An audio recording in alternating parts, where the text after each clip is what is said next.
ज्यांच्या देवघरात या 4 गोष्टी असतात त्यांच्या घरात कधीही कशाची कमी राहत नाही। नमस्कार मित्रांनो, श्री स्वामी समर्थ। श्री स्वामी समर्थ महाराज म्हणतात, ज्यांच्या घरातील देवघरात या 4 गोष्टी असतात त्यांच्या घरात कधीच कोणत्याही गोष्टीची म्हणजेच धनाची कमी पडत नाही। तेथे नेहमी माता महालक्ष्मीची कृपा राहते। त्या घरामध्ये नेहमीच भरभराट राहते। आपल्या देवघरात म्हणजे आपण जिथे दररोज देवपूजा नित्यनेमाने करतो, नित्यनेमाने श्रद्धा व मनोभावाने देवपूजा करत असतो, त्या ठिकाणी आपण आपल्या मनातील सर्व इच्छा सांगतो। आपण आपल्या समस्या आपल्या देवांना सांगत असतो, जिथून आपल्याला शक्ती मिळते, प्रेरणा मिळते, सकारात्मक ऊर्जा मिळते।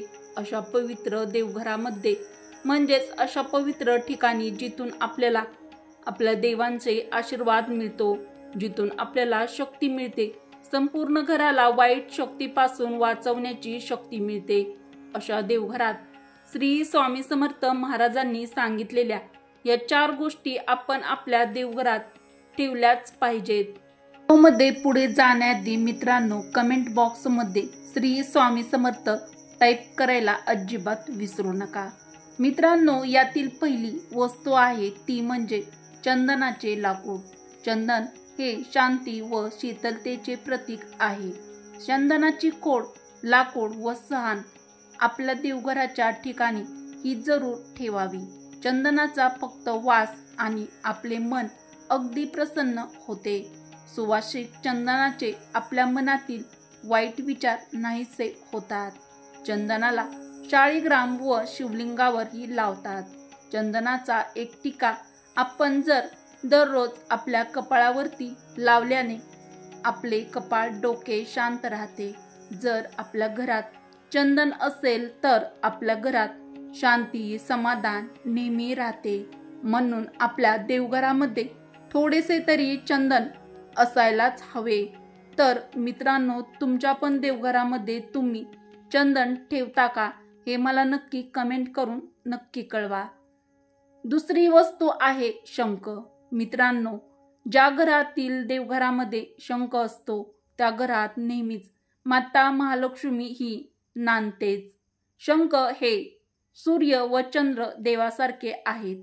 त्यांच्या मध्यभागी वरून मागील बाजूस ब्रह्मदेव व पुढील बाजूस गंगा आणि सरस्वती या नद्या आहेत। आपल्याला जे लाभ तीर्थक्षेत्रापासून मिळतात तेच लाभ शंखाच्या पूजेने मिळतात।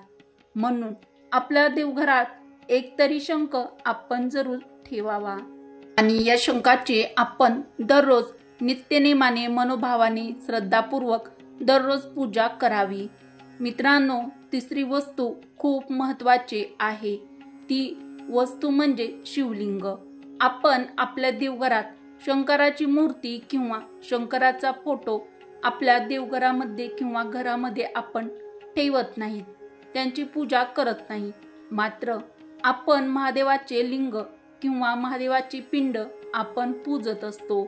म्हणून शिवलिंग आपल्या घरात असायलाच हवे।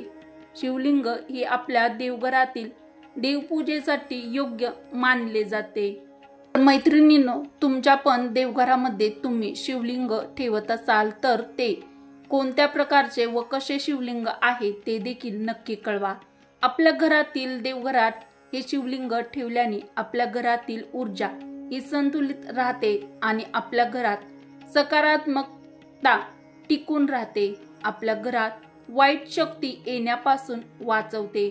म्हणूनच आपल्या देवघरामध्ये शिवलिंगाची मूर्ती ही अवश्य ठेवावी। तुमच्या घरामध्ये सतत पैशाची कमी होत असेल तर त्यासाठी खास ही चौथी गोष्ट आहे, ती म्हणजे कवडी। खूप आधीच्या काळापासून म्हणजेच प्राचीन काळापासून प्रचलित असलेला उपाय आहे। यामुळे आपल्याला माता महालक्ष्मीची कृपादृष्टी प्राप्त होते। आपल्या घरात पिवळ्या रंगाची कवडी आपण लाल कलरच्या कापडामध्ये बांधून ठेवावी। आपल्या देवघरात किंवा आपल्या तिजोरीमध्ये ठेवली तर याने आपल्याला भरपूर लाभ मिळतो। पैशासंबंधी समस्या असतील तर हा उपाय जरूर करावा। जर तुम्हाला भरपूर लाभ हवा असेल तर तुम्ही प्रयत्न करा की तुम्हाला पिवळ्या रंगाच्या कवड्या मिळतील.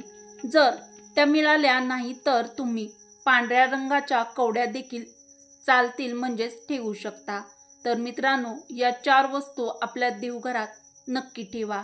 आपल्याला या गोष्टींचा नक्कीच फायदा होईल.